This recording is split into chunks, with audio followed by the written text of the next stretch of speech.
Speaker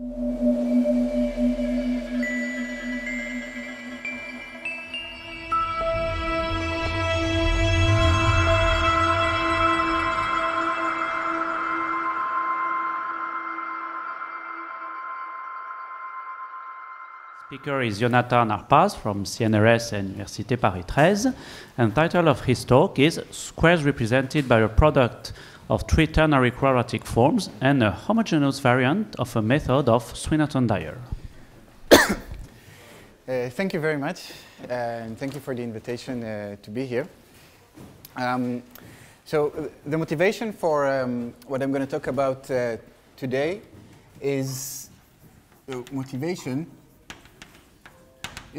to study the Hasse principle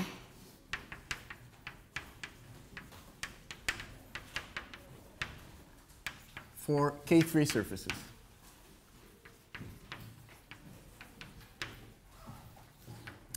So these are surfaces which are simply connected and whose canonical class vanishes, and they're certainly irrational varieties. So this is it's part of studying rational points on irrational varieties.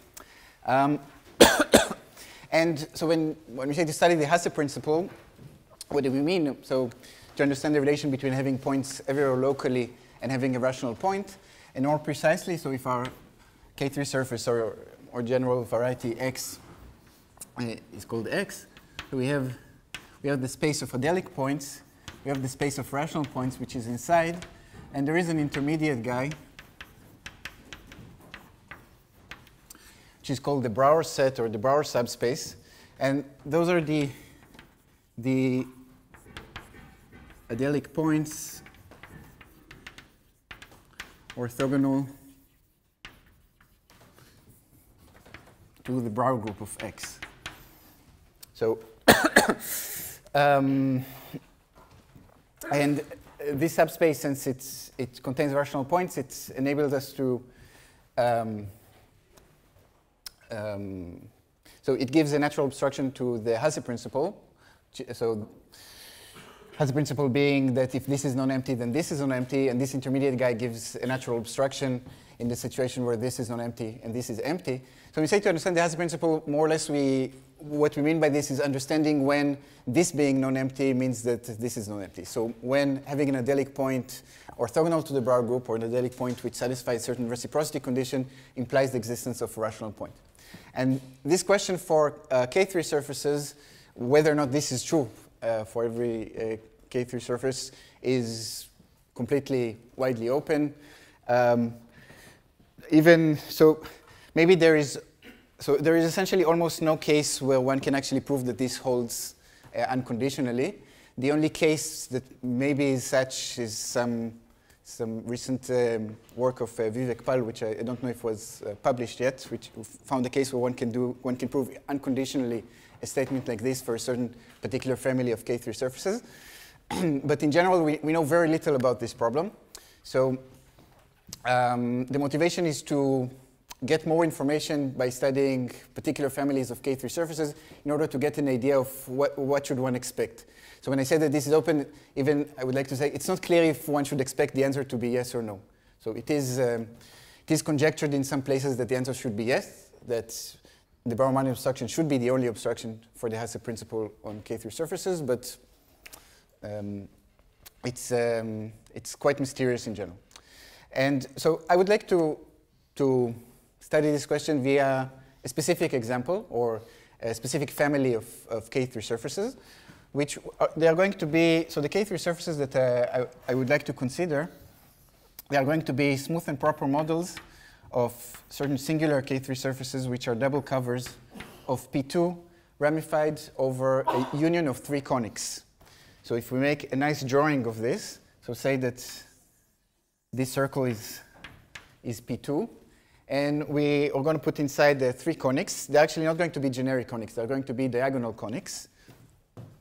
Let's draw them like this. So let's call them C1, C2, and C3. And they are going to be defined by a quadratic equation of the form. So we take a quadratic form, a diagonal quadratic form, like this. So Ci is just Qi equals 0. And we assume on these guys that, so they are non-singular, linearly independent,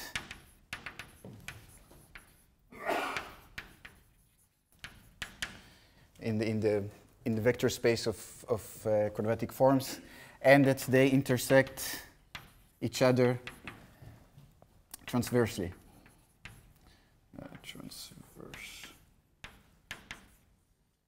Okay, so these are reasonable genericity conditions. So the main thing that is not generic is that they are diagonal. But other than that, everything is generic. So the intersect transversely also means that geometrically each two meet at 4 points, 4 geometric points. So we are in this scenario. And we can first define a singular K3 surface ramified over P2 with a degree 2 map ramified over these guys by taking it to be the vanishing locus inside weighted projective space, where we have 4 variables with weight 3, 1, 1, 1, given by just a single equation of the form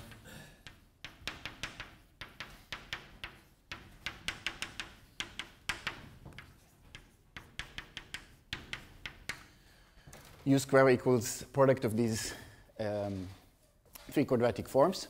So rational points on these things, they represent the Diophantine data of squares which are represented by product of 3 ternary quadratic forms. I only restrict attention to those that are diagonal, but I chose to remove the adjective diagonal in the end from the title to make it a little bit shorter. Now, so this equation defines a singular surface, where is this? So, and it's singular exactly over the intersection points. So we have geometrically 12 singular points, but they are all ordinary double points. So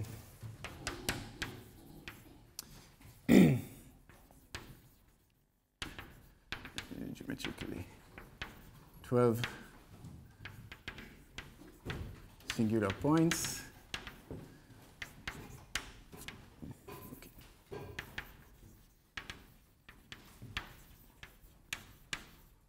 Ordinary double points, and we can blow them up, and we get the blow up of x at singular locus, and then one can by using a standard formula, show that X is a smooth K3 surface.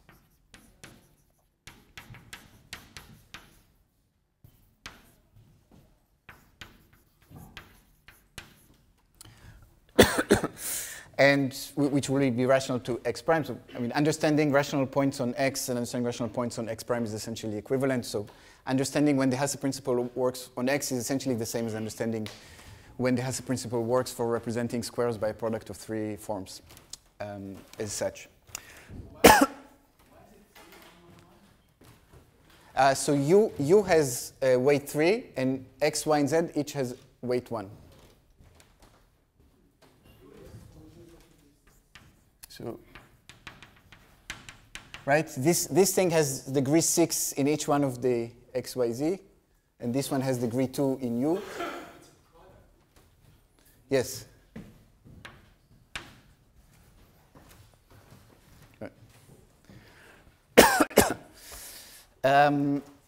Okay, so let me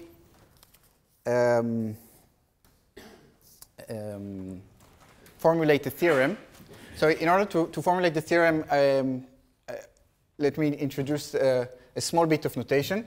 So these coefficients of the 3 diagonal quadratic forms, let's organize them into a matrix.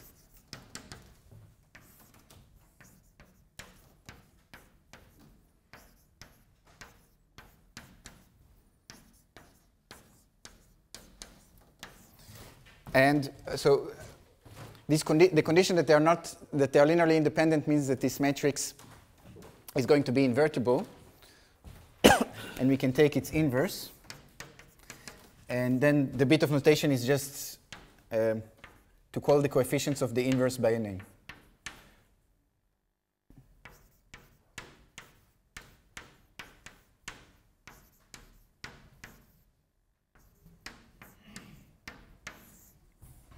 Like this, and now using this notation, I will write a theorem. So is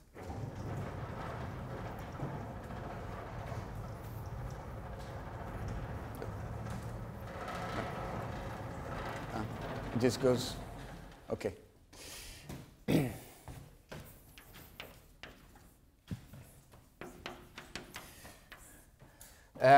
So for this theorem, we need to assume a standard conjecture, which is the finiteness of Tate-Shafarevich group of elliptic curves. So if you want, it's a conditional result.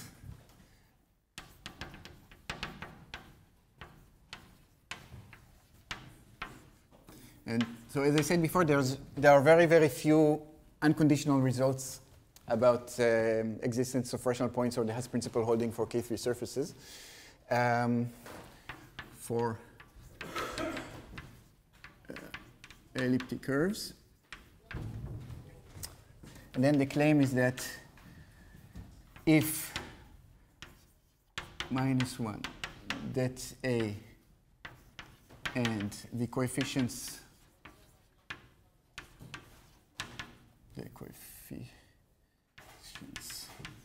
of A and A-1 form or yield 20 linearly independent classes in. So yeah, I didn't give a name for my field. So K is a number field.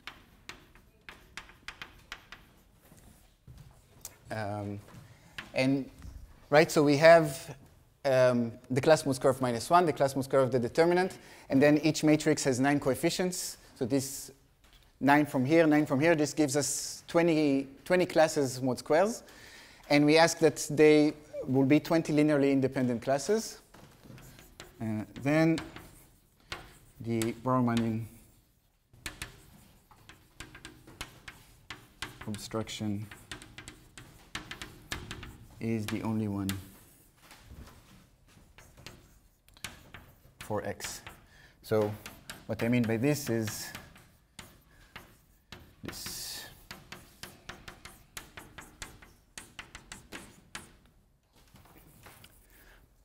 Now this condition is significantly stronger than the condition that I really need, but the condition that I really need is much more technical. So here I just took like I didn't care to make it very, very strong, just so that I can write something nice on the board. Not here, there is a condition which is a bit maybe abusively strong. I exclude the possibility that -1 is a square in K. This is not really needed. It's just needed so that I can write a nice, can do also with -1 being a square.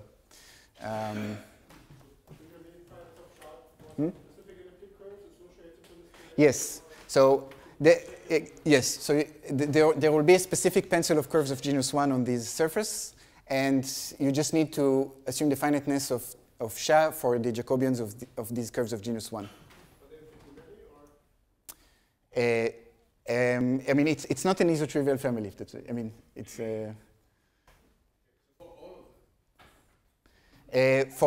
well, I mean. All the smooth ones. Well, yeah.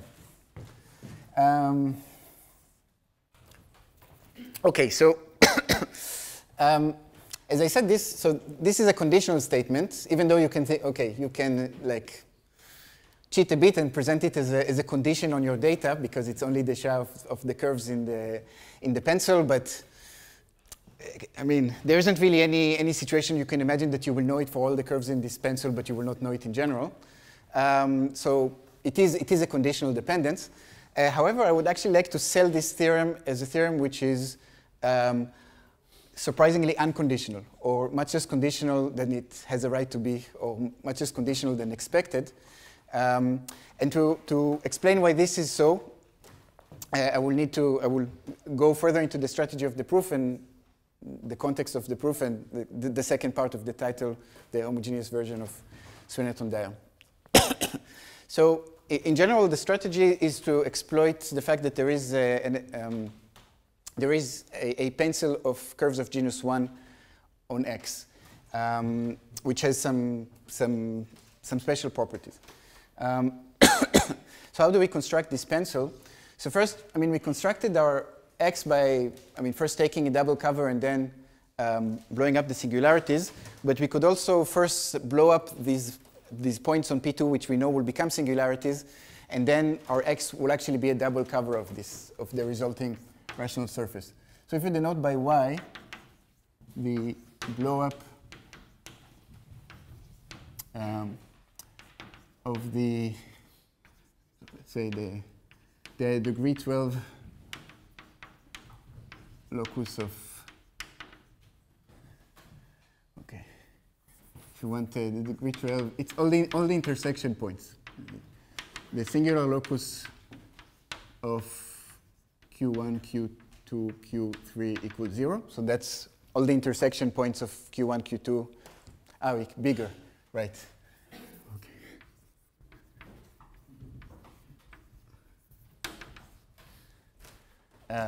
So we blow up this subschema of degree 12, and then we can write X directly as a 2 covering of Y. So the singular guy was ramified over the union of C1, C2, C3, and in Y we are going to have the strict transforms of this guy, of these guys.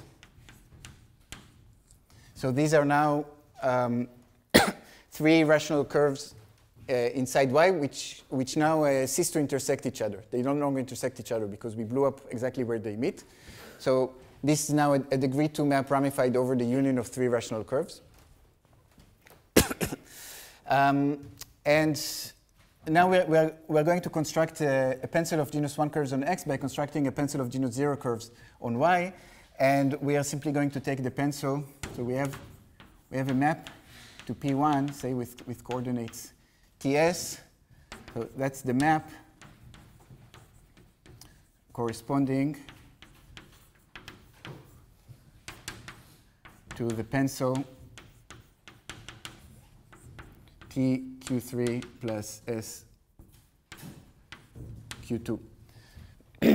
So we take the pencil of conics on projective plane spanned by Q2 and Q3. If you want, it's also the pencil of conics which pass through the 4 points of intersection of Q2 and Q3. So this pencil defines a rational map from P2 to P1, but it becomes an actual honest map from Y to P1 because, in particular, the base points of this pencil are blown up in Y. So we have a well-defined map here, and then we simply precompose with the map from X to Y. So what is going to happen? So if we have like a general point for general point on projective line, this guy will be right a curve of genus 0, which does not meet C2 and C3,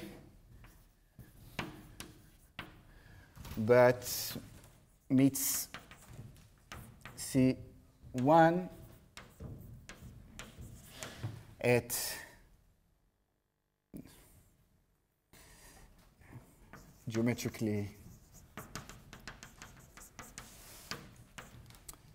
4 points. Right, so this, here I denote the fiber of this map over a point TS. This fiber is basically going to be the the strict transform in Y of the conic defined by TQ3 plus SQ2 equals 0, this thing is not going to meet the strict transforms of C2 and C3 because these are just two fibers in this pencil. So the general fiber is not going to meet them, but instead, it is going to meet C1, and it's going to meet C1 generically at four. So generically, it will be in 4 distinct points, and so the fiber. So here we're going to have something genus 0, and here we're going to have a degree 2 map, which is ramified at 4 points geometrically. So this is going to have genus 1. So this is the pencil of genus 1, the pencil of curves of genus 1 that I would like to take.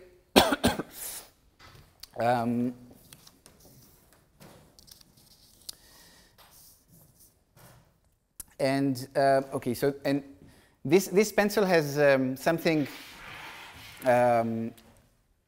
quite surprising about it that usually doesn't happen when one finds in nature fibrations of pencils of curves of genus 1, and that is that the singular fibers of this pencil are all defined over the base field. So let me explain why this is so. So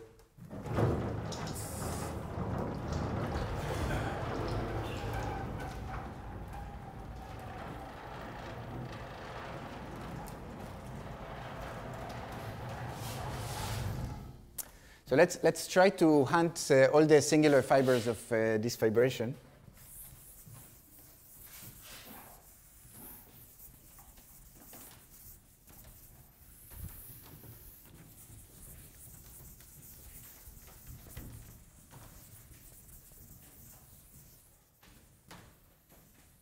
Okay, so what can happen?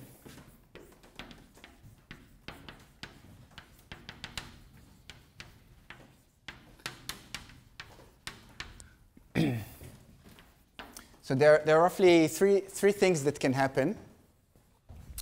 So the first type of singular fibers that one finds are those which are over 0 and infinity.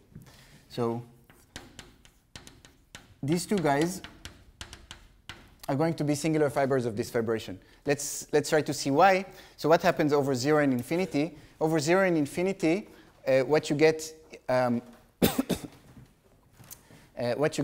on the level of P2 is just C2 and C3. And what you get in Y is something that will be a copy of the, so it will be the strict transform of C2 or C3 according to whether or not here and here, plus 4 of the exceptional curves. So, and then what will happen when we go to X, it's going to become an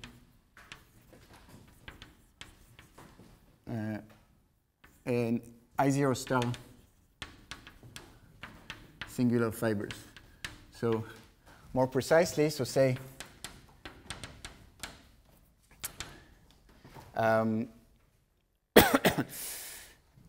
so this guy is going to be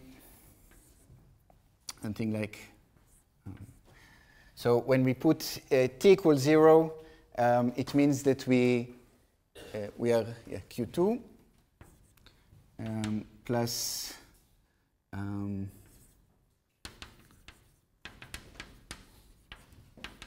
exceptional curves related to this intersection. So it will be this type of guy with this one a double component, and this one will be the same but with C3.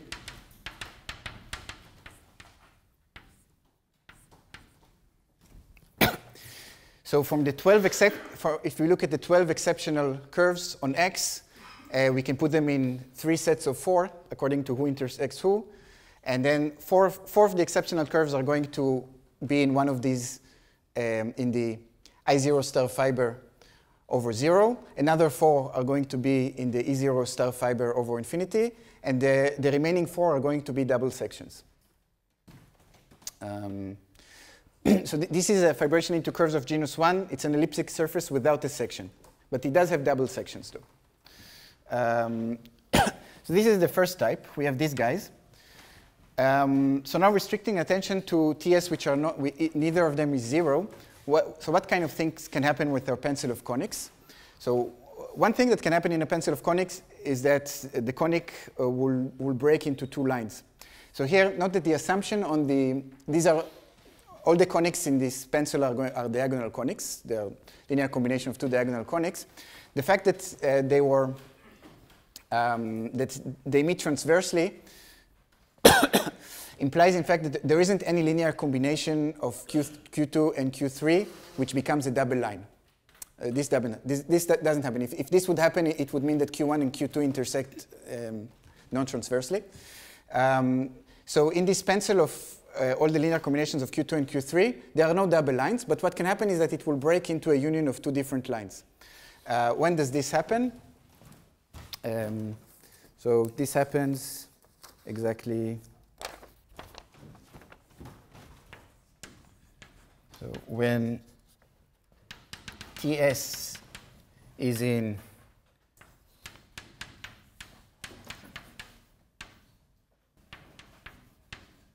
one of these guys,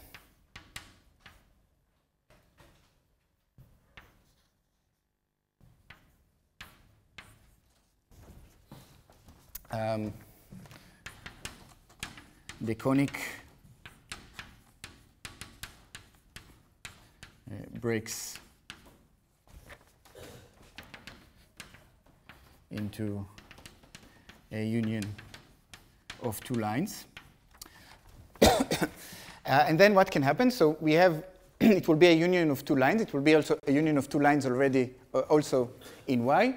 And then we can ask, OK, so what will happen in X? So the preimage in X is going to be some double cover of a union of 2 lines.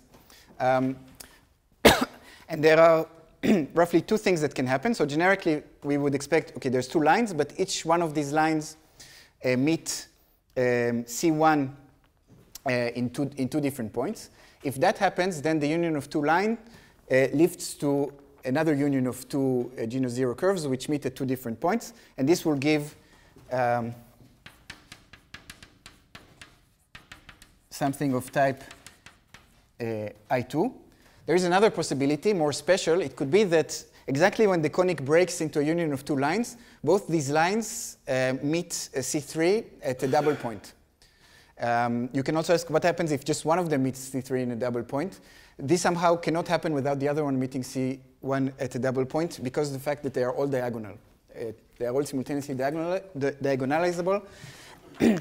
And basically 2 diagonal forms, they can meet either 4 distinct points, 2 double points, or 1 point of degree 4. So it can be the special case that the conic breaks into 2 lines.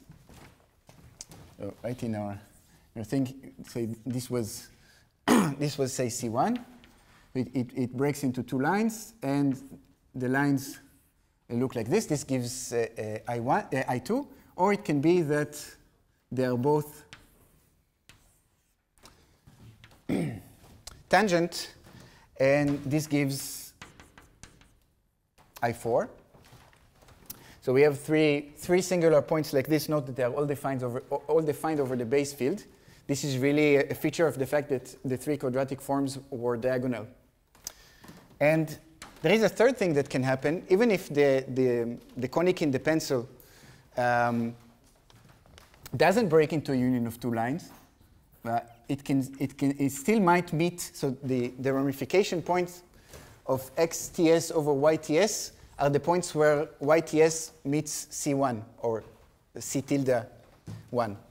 And even if YTS doesn't break into a union of 2 lines, it may meet C1 tilde non-transversely, in which case it will meet it in 2 double points.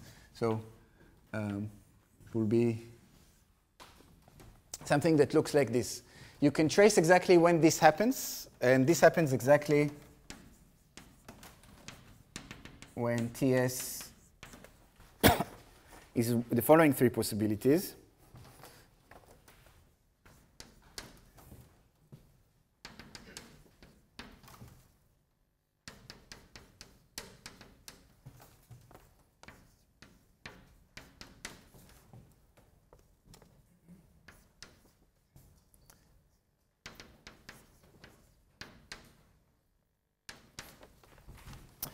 So here the three projective points are now taken from the coefficients of the inverse matrix. And again, they are defined over the base field. So here, T meets C1 at 2 double points. And in this case, again, XTS is of type I2 or I4. Because either this non-transversal meeting happened, but this conic didn't break into a union of two lines. In this case, the singular fiber is going to be I2. Or we were in the situation where somehow, where this case and this case simultaneously happen, in which case we get I4. So what we see here is that we have two special kind of singular points of type I0 star. And then we have another bunch of three, another bunch of three. Generically, there will be 3I2 and then another 3I2. One of them may meet another one, in which case they merge and become in I4. Now, the condition that I put in the theorem on the linear independence of the classes mod square is much, much stronger than assuming that these 3 points don't meet these other 3 points. So in the cases which are under consideration in the theorem, this triple of singular points will not meet this triple of singular points. Even though in principle you could also consider that case. I mean, the proof can be adapted to this case. It just becomes you need to kind of reset the whole thing. So we're going to assume it doesn't happen. Yes, so in the cases under consideration, I2 and I0 star. Yes. So these will be the cases that I'm going to consider today.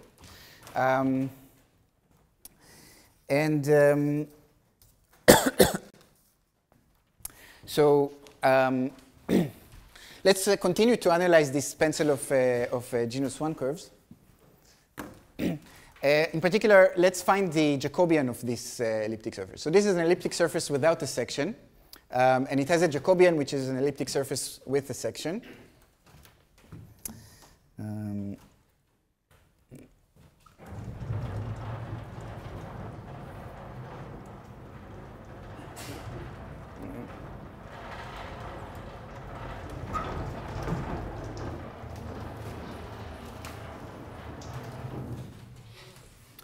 And I'm just going to tell you what it is.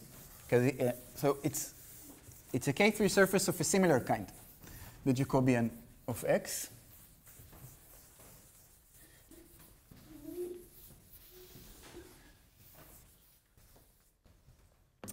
So the Jacobian, or the elliptic surface with a section whose generic point is the Jacobian of the generic point of the other guy, is going to be a smooth K3 surface of a similar type. It's going to be something that is ramified. It meets a degree 2 map to P2, this time not ramified over a union of 3 conics, but ramified over a union of 6 lines. And I'm just going to tell you what these lines are precisely. They are the following lines. They are determined by the coefficients that we already have in a very natural way. So we just define, yeah, okay, so, and E is, before E will be a smooth proper model of some E prime, which it meets a degree 2 map to P2 ramified over a union of 6 lines. And these 6 lines are going to be as follows. So here we're going to put, we're going to call our coordinates, say, WTS, and we're going to define 6 lines. So first for I equal 1, 2, 3, They are just going to be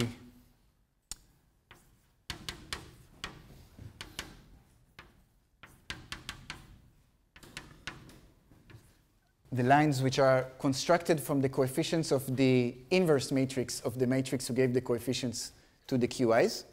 So this will be for 1, 2, 3.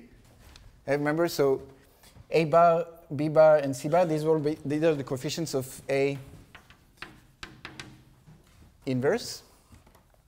And then we will put, the rest are going to be the coordinate axis lines.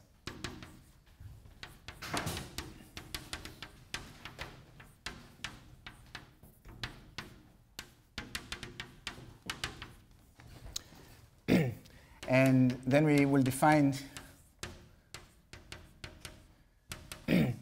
E prime. It will be a singular version of E inside weighted projective space given by V prime equal the product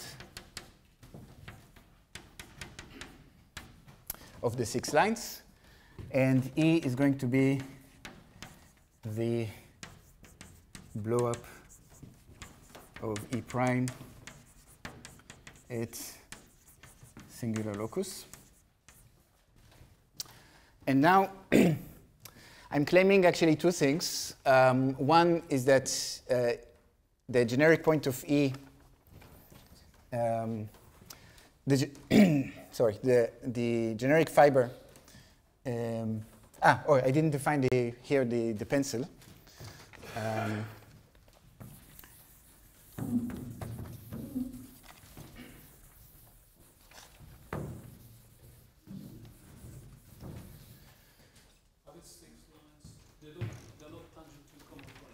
No, they are not tangent to a common conic. Yes, that exactly measures the non-Kumerness of this surface. Yes. And in fact, they are completely generic because every 6 lines you can always do a transformation of projective space so that 3 are coordinate axes. So actually E is completely generic of this type, whereas X was not completely generic of this type because of the diagonalists. Okay, so this will be the blow-up of P2 at the intersection points.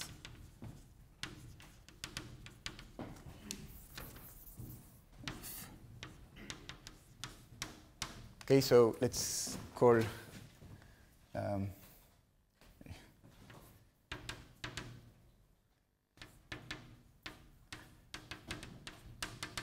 this will be just the name of the line instead the name of the linear form. And so now we have these strict transforms.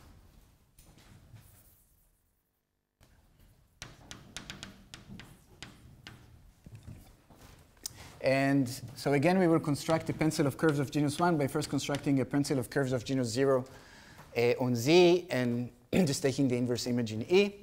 And we're going to take here, so this will be, this will basically be the map that is induced by the, which in principle can be written like this. So this is a partially defined map, and almost everywhere defined map on P2, but it becomes well defined on Z. And so it's the map associated to the pencil spanned by L5 and L6. And then we can just pre-compose, and we get, for the same reason, so a general fiber here is going to be, so it's like, so it's a rational curve in Z which comes from a line in P2. And the ramification here is going to be where it meets the other lines, but it will not meet L5 and L6 because that was the pencil, those are the generators of the pencil. So it's just going to meet L1, L2, L3, L4. So over a particular fiber here, so this will be a genus 0 guy, and this again will be a double cover ramified at 4 points. So again, a genus 0 form, a genus 1 curve. And now I'm claiming that this guy is the Jacobian of this guy, and moreover, wait, so here I need to convince you that there is a section. Well, basically just take, so L5 and L6, they were used to do the pencil, but there is still L1, L2, L3, L4, and each one of them you can, so it's a curve here over which this map is ramified, so you can also interpret it as a curve here, and you can take its pre-image and then reduce, and you can interpret it as a curve here.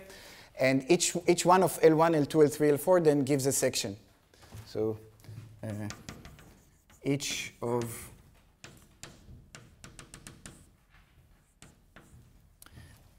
these guys, when interpreted in E, gives a section. So we can choose L4 to be the base section, which is the one which we use to define it as an elliptic curve over P1. But the other ones, so what are they? They are other three sections. These are actually two torsion sections. So this is actually an elliptic curve over P1 who has all its two torsion points defined over P1. And I'm claiming not only that E is the Jacobian of X, but that X is a double cover of its Jacobian. So it's a very, very particular, nice setting. Right, so.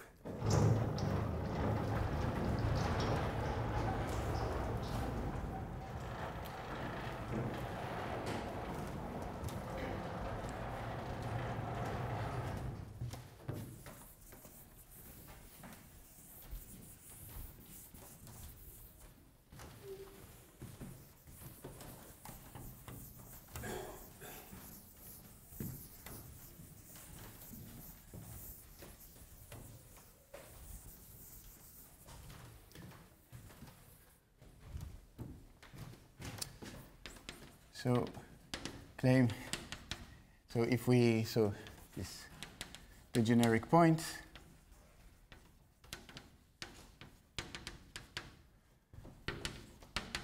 so E is the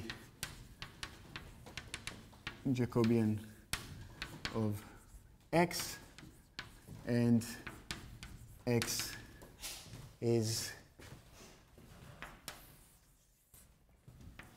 a two covering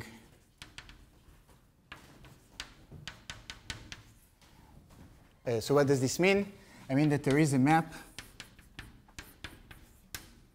over P1, a map of degree 4, such that if we look at the map induced by on the generic fibers, it's a two covering map. So a two covering map of curves of genus 1, where this one is an elliptic curve. By which I just mean it's a map that over the algebraic closure of eta, it becomes isomorphic to the map from E to itself, which is a multiplication by 2. So this will be a two covering. So it will be classified by some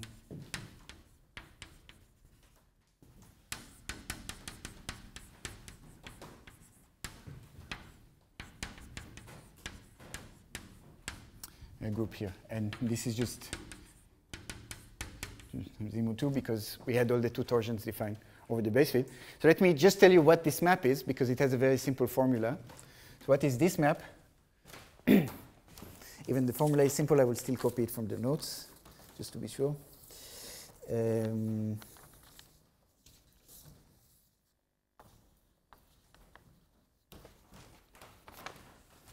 So it's given in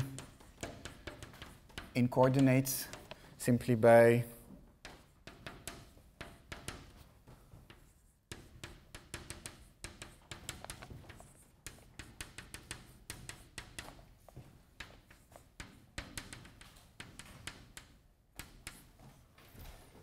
so here our guy, so this is a map in the coordinates on the singular guys, but it induces a map on the smooth guys. So it's just written, it's a very, very simple, it's a map that admits a very, very explicit description in terms of the QIs. And this is the two covering map. Okay, so how does one how does one attack such a situation?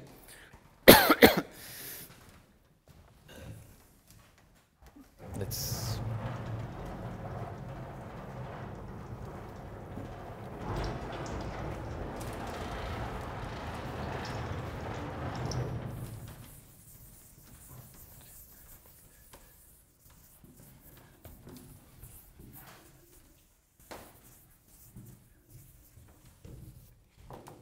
Let's now talk a bit about, let's call it, I like to call it the descent-fibration method.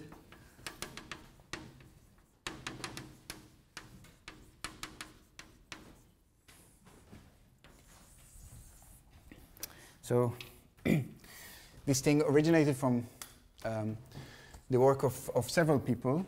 So first there was, really the pioneer of this method is Swinnerton-Dyer. So I'm going to cite here the original paper from 95, in which basically the method was first invented and used for certain diagonal del pezzo surfaces of degree 4. And let me cite also a paper from 2000 where it was applied to quadratic surfaces. Kolyotelen, Korobogatov,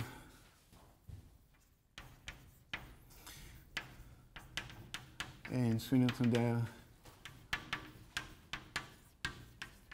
So in 98, they took the ideas of Swinnerton-Dyer, which were written in a very explicit form, and they made it into a more general method, which can be applied to certain types of elliptic fibrations, whose precise descriptions, for all elliptic surfaces which satisfy some conditions, instead of just the elliptic surfaces which come up in a certain situation. So they if you want to axiomaticize it, wrote it in a general form, and hence, in particular, it's a more general result. There was then also a paper, Swinnerton-Dyer Bender, which implemented it in a more general setting. It's a slightly more general type of elliptic fibrations in order to attack more general types of del pezzo surfaces of degree 4. And the work of Wittenberg, 7, I think, which took the method in this more general form and rewrote it in a way that removed a large technical part, which made the method quite heavy, was removed in the work of Wittenberg. And let me describe the general setup of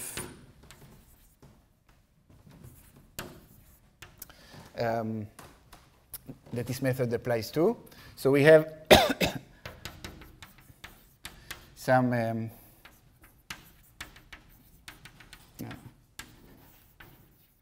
elliptic surface. So we make various assumptions in various contexts, but we usually assume something on the 2 torsion. So with 1 or sometimes 2 torsion sections.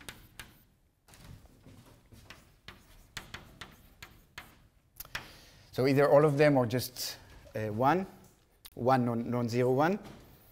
We have X, which is a 2 covering of E. We assume that there is no Brauer-Manin obstruction, so there is an adelic point orthogonal to the Brauer group, and we want to show that we have a rational point.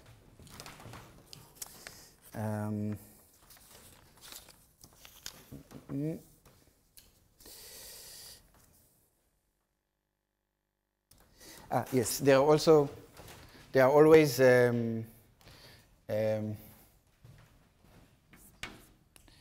So also, there are always some assumptions on the singular fibers.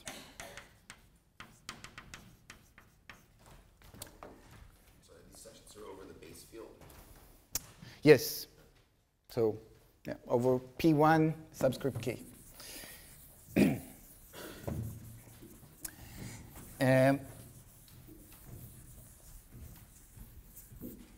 And then, if you want, the method proceeds in 2 steps.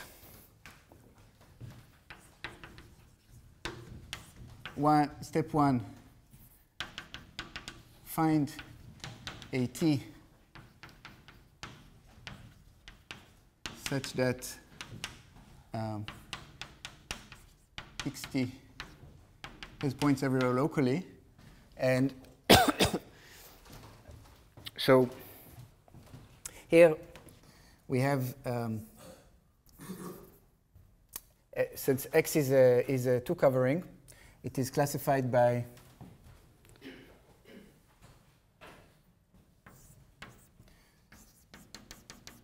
some alpha.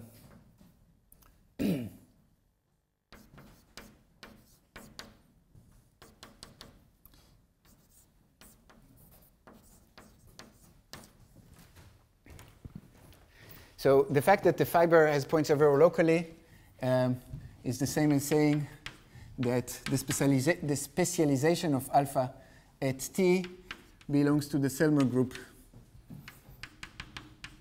of E at T,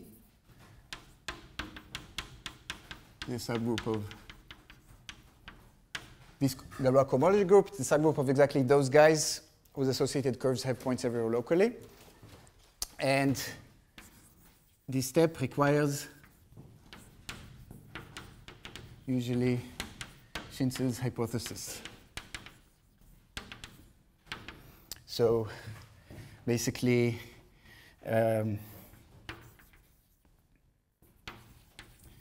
irreducible coprime polynomials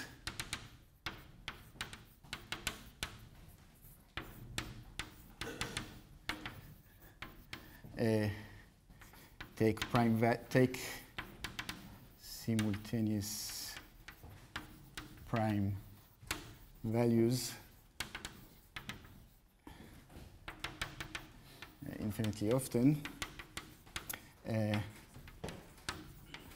unless local obstruction. So basically it tells you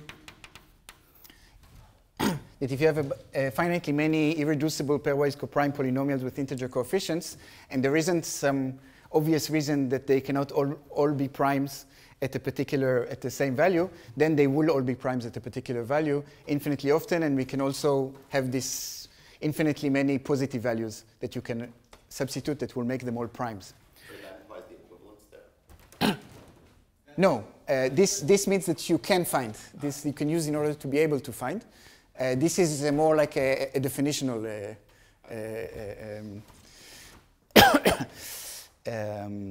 equivalence. And this is not a theorem. This is an open conjecture, which is widely open. It includes in particular the twin prime conjecture. It's way out of reach. And then one has step 2. So given T as above, find another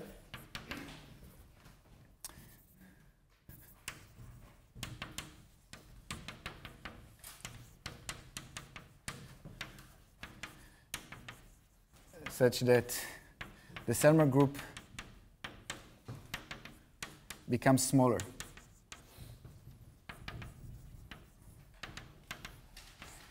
I'm writing in inverted commas because these are just different abstract groups, but there is a sensible way to understand this.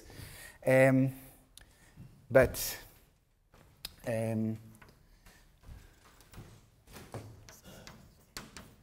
it needs to be smaller, but still contains the specialization of alpha. So basically, we want to have it still contain alpha, the specialization of alpha, but if there are some undesirable elements there, we would like to remove them. So there are elements there, of course, that we cannot remove. So there are, since we have two torsion sections, all these curves will always have some rational points, the two torsion points. These points will have some image in the Selmer group. And the image of the two torsion is something that you cannot get rid of. It will be in all the fibers. Is it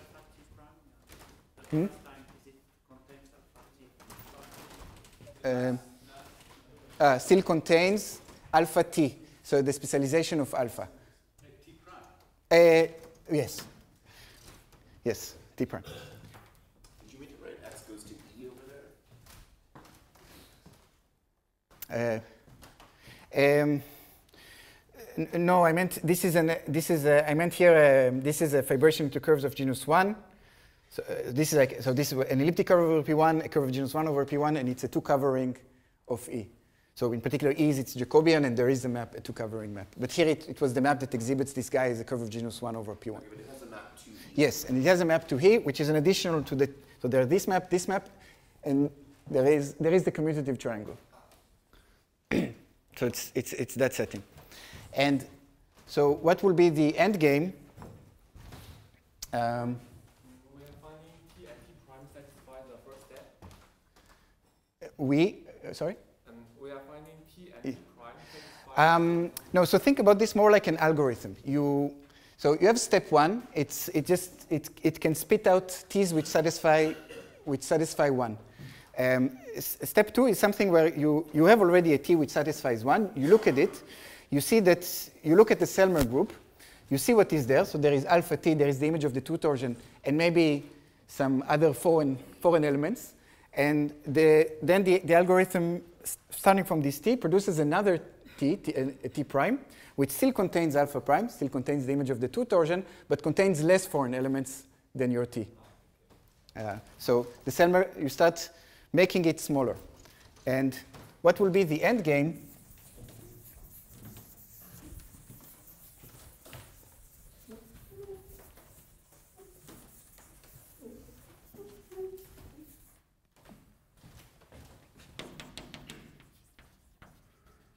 So end game of step 2,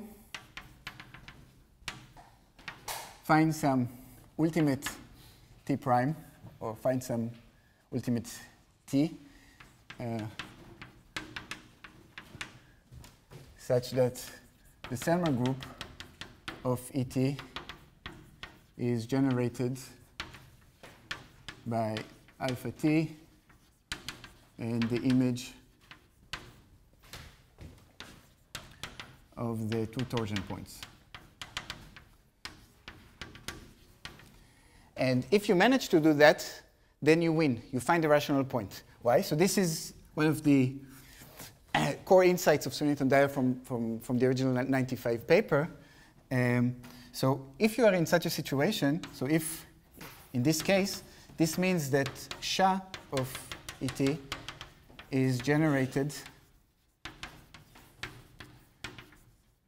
by the image of alpha T, which is, so alpha T is a specialization of the element that classified X as a two covering.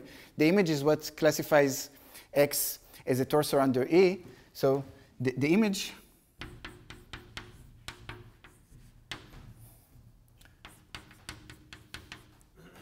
by the image of, so if Selmer is generated by alpha T and the two torsion, then SHA is generated by the image of the alpha T. The image of alpha T is the element of SHA which classifies XT as a torsor under ET. Now, if we now assume finiteness of SHA, which is where finiteness of SHA comes in this method, this means, so if SHA is finite, then its two torsion part must have even rank because there is the non-degenerate Castle state pairing. And if it's generated by a single element, then it must be 0. So the two torsion is 0. So XT is 0. So XT has a rational point. So this is the the end game of this method. So it requires assuming Schinzel's hypothesis completely wide open, assuming finiteness of Shah, this is somehow moderate, and putting some usually specific technical conditions on the original input, which guarantee that step 2 can be done in a way that will end with the end game. So this is the method that I applied in order to prove the theorem.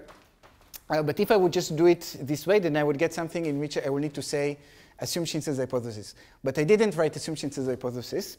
And that's maybe what I would like to sell as the main novelty of this proof, is the fact that in order to do it, I adapted this method so that it will not use Schinzel's hypothesis, but instead the homogeneous variant of Schinzel's hypothesis.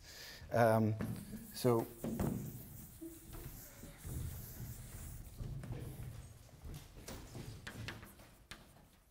homogeneous Schinzel, it's the same conjecture, only with instead of polynomials in one variable, it's homogeneous polynomials in two variables under the same assumption. But the homogeneous Schinzel is also in general wide open, but it has one huge advantage over non-homogeneous Schinzel. In the case when all the degrees are 1, it's actually a theorem. So Schinzel is only a theorem in the case where all the degrees are 1 and there is only one polynomial, where it becomes the Dirichlet theorem on primes in arithmetic progression. But homogeneous Schinzel is actually a theorem when all the degrees 1, thanks to seminal work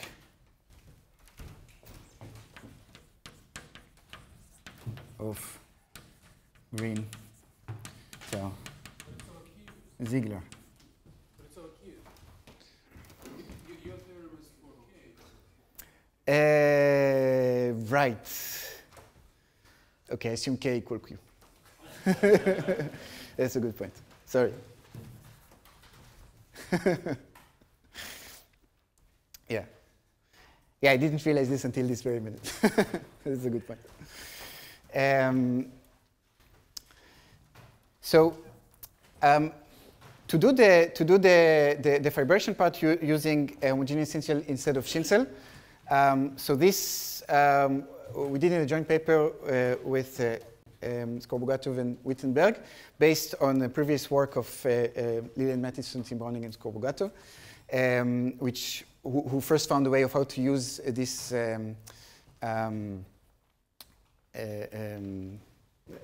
these type of results in order to find rational points.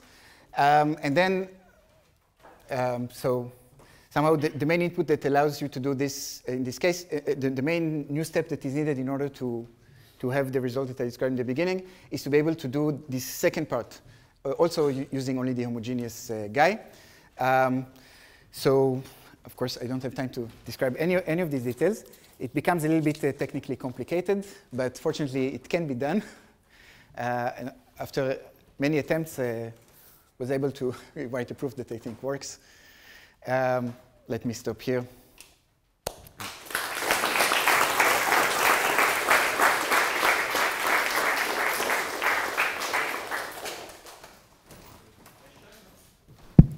Questions or comments?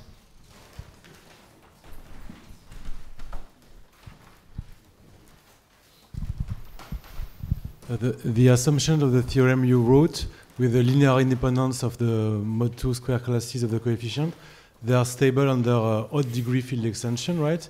But you said that they are stable over? Under odd degree field extension, if you replace k by only.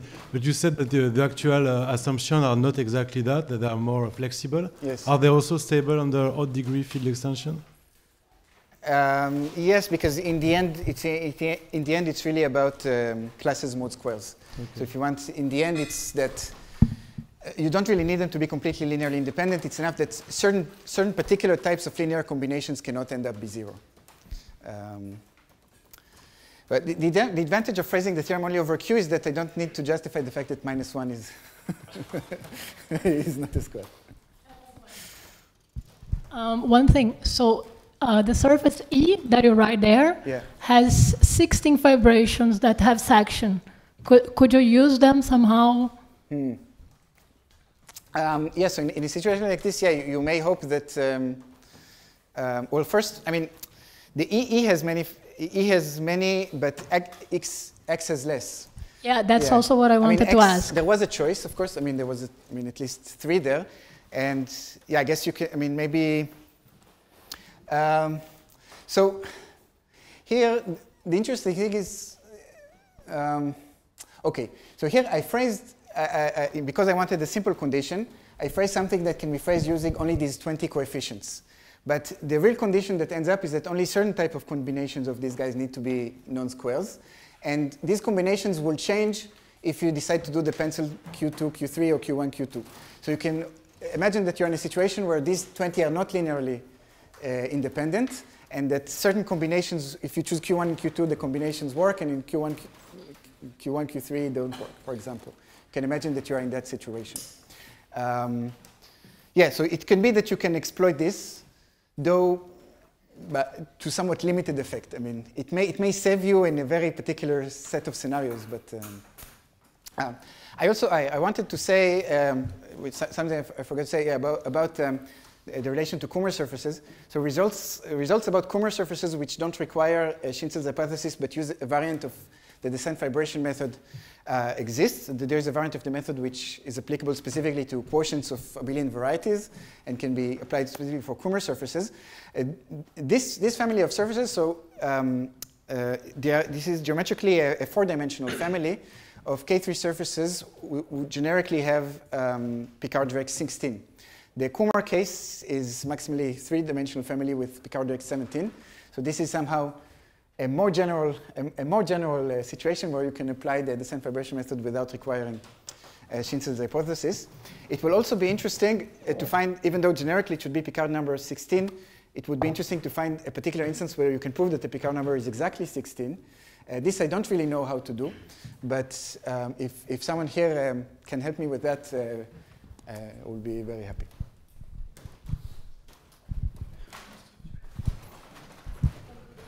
Can your 6 lines be tangent to a conic? Is it allowed by your conditions, or?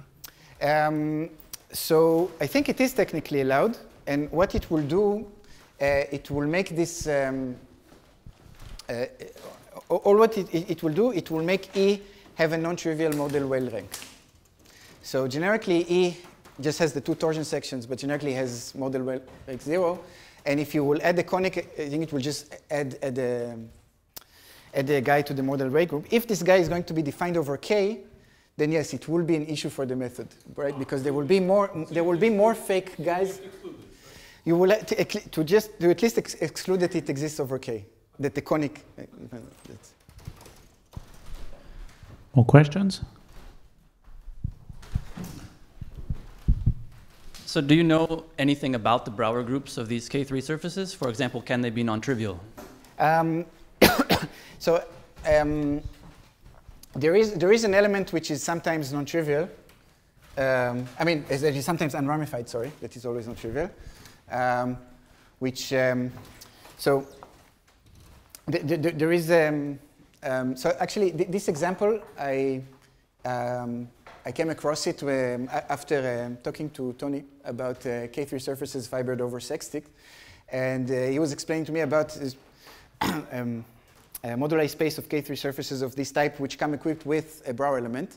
And that's the case where the sextic is the determinant of a matrix of conics. And this is somehow a degenerate case of this, where it's a determinant of a metric of conics, but that is and as conics only on the diagonal, because it's a product of 3 conics. So there is kind of there is a Brauer element associated to this presentation of the sextic as determinant of a matrix.